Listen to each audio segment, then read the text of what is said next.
Halloween is probably my favorite holiday. I dress up in a homemade costume, I hand out treats, and I am the light of any All Hallows party. Although I eagerly participate, I refuse to decorate for Halloween. It's my mom's fault.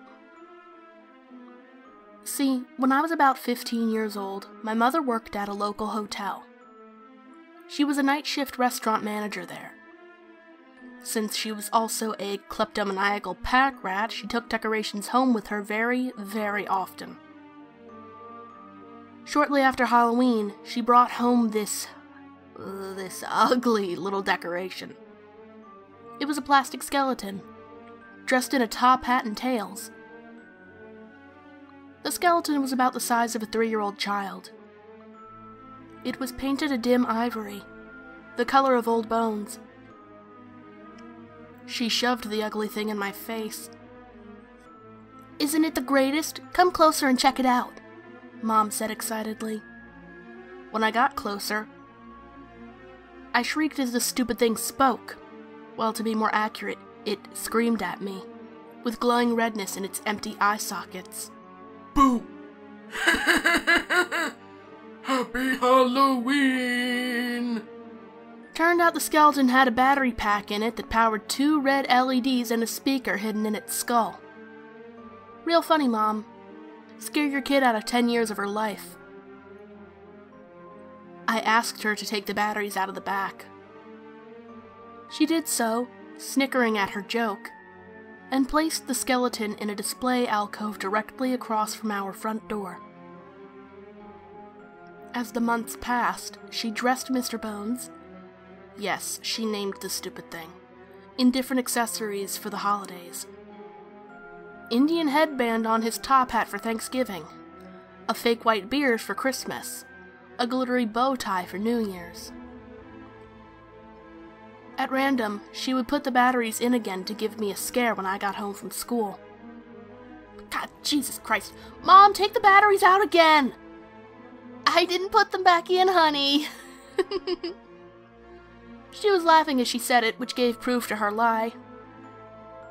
I hated her pranks. Mom left me home alone a lot at night. It came with her job as a night manager. I dealt with it by playing video games or reading as late as I wanted and eating junk food I had hidden in my room. That didn't always help, though, as sometimes I got this feeling? I would say it was just paranoia, but anyone who has experienced it would never say just paranoia. That makes it seem smaller than it feels. Your mouth goes dry, and no amount of drink makes it feel better. Your stomach keeps doing this strange roll to the side. Your breath becomes shorter, and all you can think about is how stupidly easy it would be for someone to get into your place and make short, bloody, violent use of you. I decided to take the batteries out of Mr. Bones once and for all during one of these fits. I didn't need the stupid thing shrieking at me while I was like this.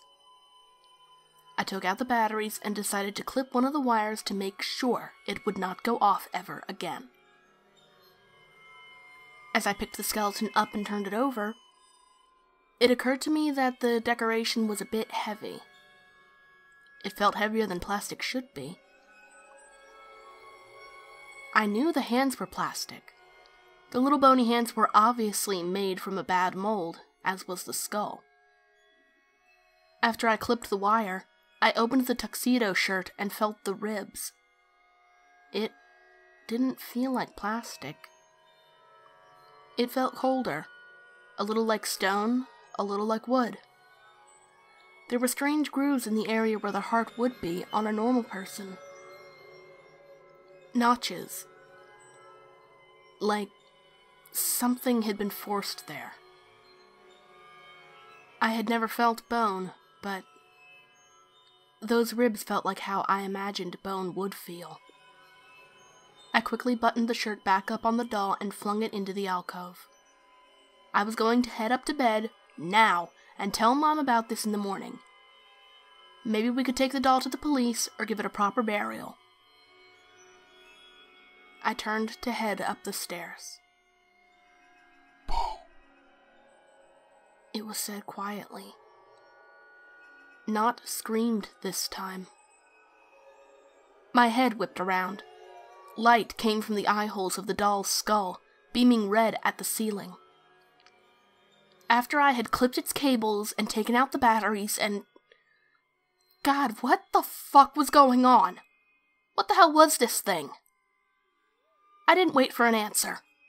I ran up the stairs to my room and locked the door. I left all the lights on and refused to come out until morning. My mother promised me she'd take care of the doll. I never saw it again after that. I don't know if she took it to the cops or just threw it away.